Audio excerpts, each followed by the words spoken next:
So I've got the Bernina Record 830. It's all serviced. It's all cleaned up. It's ready to stitch. And I plugged the foot control in and turned it on. And inside of this foot control, there's a circuit board, and it's got a problem here. And what it is when you press the foot control and you try to go slowly, it stutters really badly.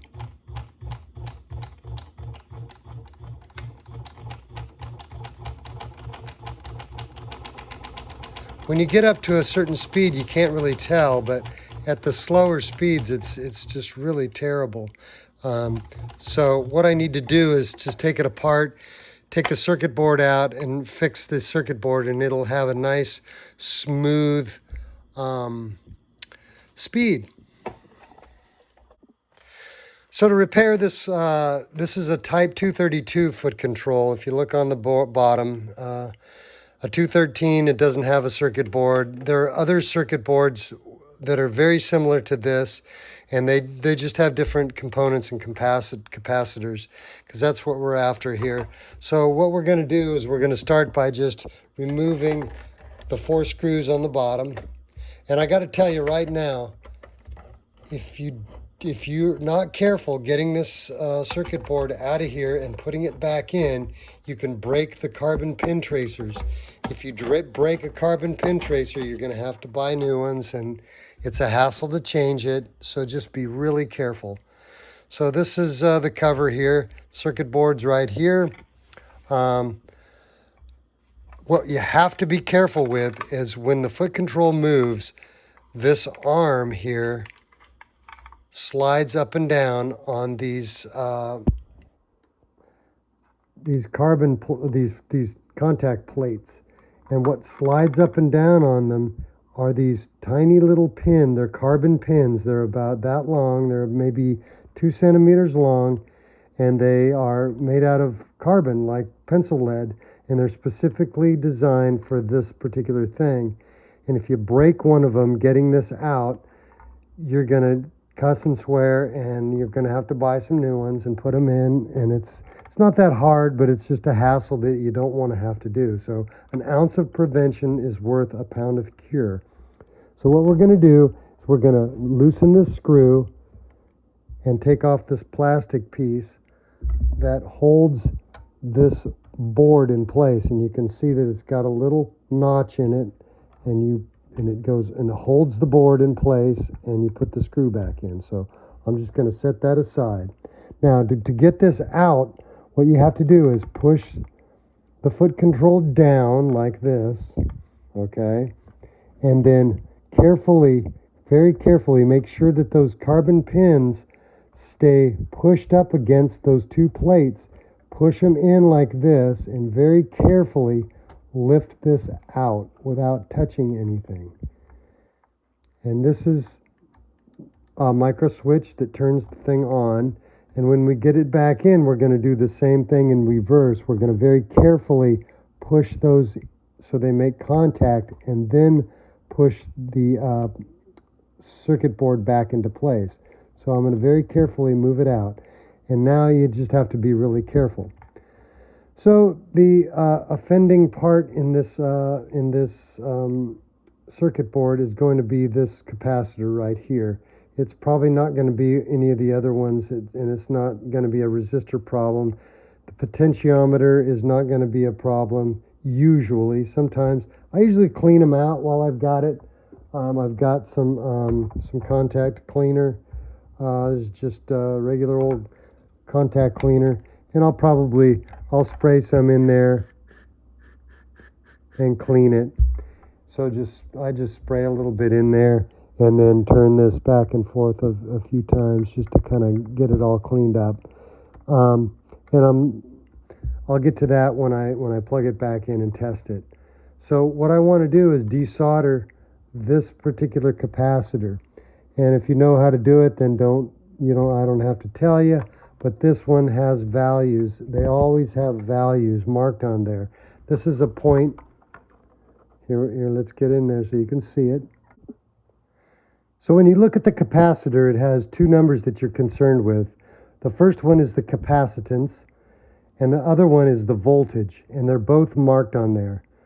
So the capacitance on this one is 0.01 microfarad, and the other voltage is on the front here, and it says that it is a 600 volt. So you can use a capacitor that fits like this. You can increase the voltage, like you could go to a 700 if that's all you had. I've never seen one, but they're probably out there. But don't go above this capacitance number, 0.01.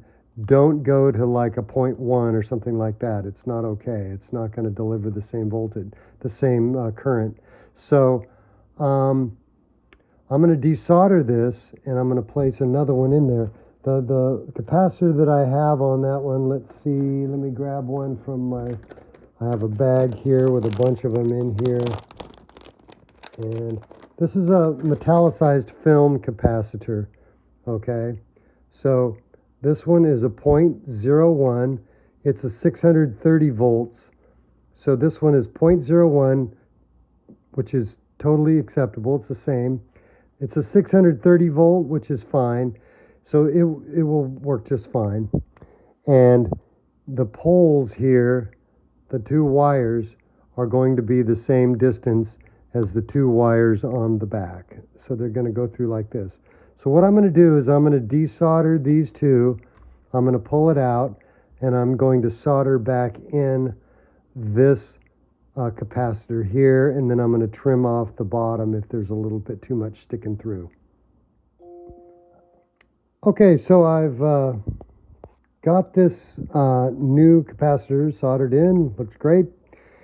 So what I'm going to do is I'm going to simply squeeze the foot control together. I'm going to carefully push the circuit board behind it. I'm going to engage with those two pin tracers, and I'm going to slide the circuit board down. Oh, I forgot to tell you.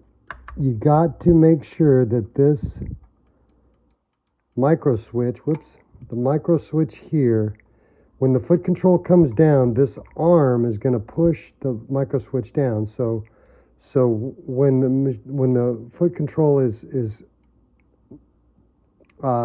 open by spring open, it's going to push this micro switch down, and the thing can't turn on and burn up. So what we want to make sure is that this little arm is on the back side, on the bottom side of that little piece. So I'm going to push it down again.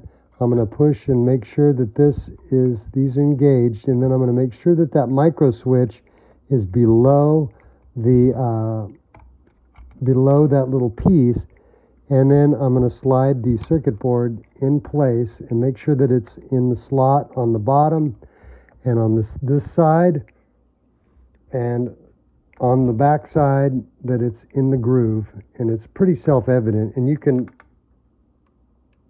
hear the click.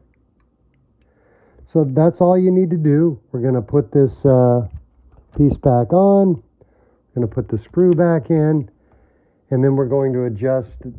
I'll put the other screws back in. That's all we need to do.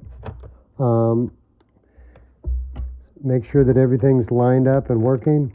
Those pin tracers should be going right through the center, and the micro switch is working. You can blow this out with air compressor, get a little bit of that cat fur or dog hair or carpet fur or whatever out of there. And then we want to adjust the potentiometer.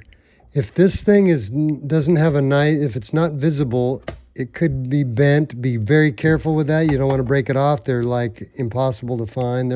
Somebody has them somewhere, but again, ounce of prevention. And then what you want to do is plug the machine in and turn it on, and get the slowest speed you can. You turn it counterclockwise to get a slower speed, and that's they call it take-home speed on these, which means as soon as it starts going, it should be going at a very slow speed, and you'll get a nice even speed rather than the stuttering. If it's too slow and too stuttery, then just move it up a little bit at a time until it's going nice and slow. You don't want it to be going too fast. You don't want to just take off. So that's how you adjust it. And that's how you fix this Bernina foot control, the 232 type.